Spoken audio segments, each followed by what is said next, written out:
Almost 17 minutes past the hour. Newsday from the BBC World Service. Lawrence Pollard and Claire McDonald with you. Thank you for joining us. Now, after launching a missile which flew over Japan on Tuesday, North Korea says it was part of an exercise to contain Guam, which is a US-administered territory in the Pacific.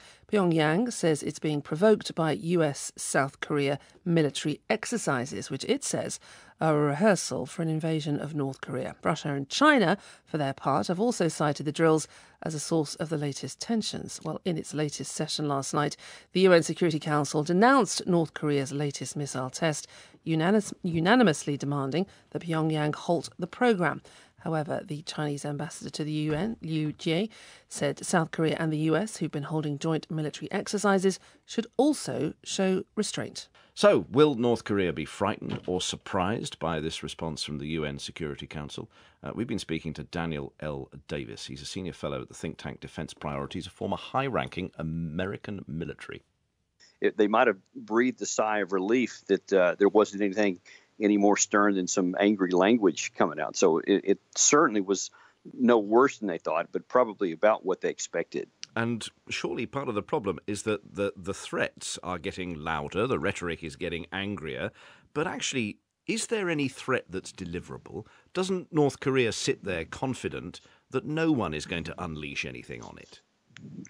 Well, I would like to say yes, that's the case, that it's both sides are just using rhetoric. But I have to confess that I'm not certain with President Trump. He's been so hard to read, and you don't have a consistent view from him. So we're not clear at all. And I don't have confidence at all that he's not going to actually take some sort of action. Like, for example, the mother of all bombs he dropped in Afghanistan, or the 28 or 68 cruise missiles he fired in Syria earlier this year.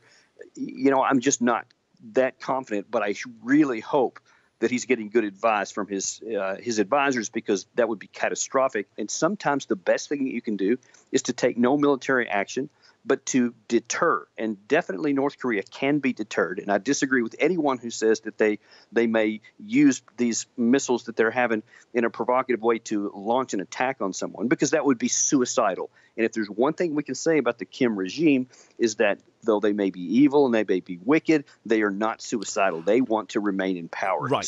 Because the objective is to prevent war, not to launch a war. Right. So does that mean that you allow North Korea, within its restrictions, to go further along this road, but with the understanding and the warning that that road will lead nowhere? It will lead to no increased threat, because, of course, a hawk would turn around to you and say, yeah, but if we hit them now, they'll never have nukes, and therefore we won't have the problem.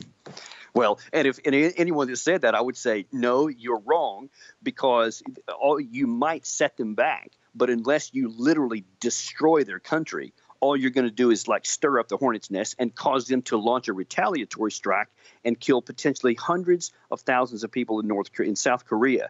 And so that is not the case. And then they're still going to be viable unless you completely take them out. But then you're talking about possibly casualties in the million and an all-out war.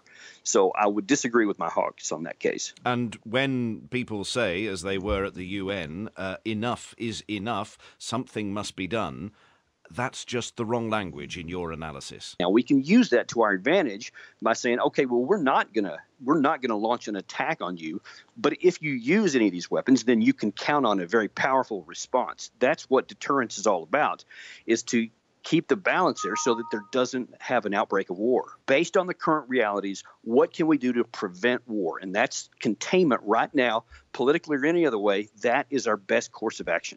Moving the conversation on a bit, at least. Daniel L. Davis, Senior Fellow at the think tank Defence Priorities.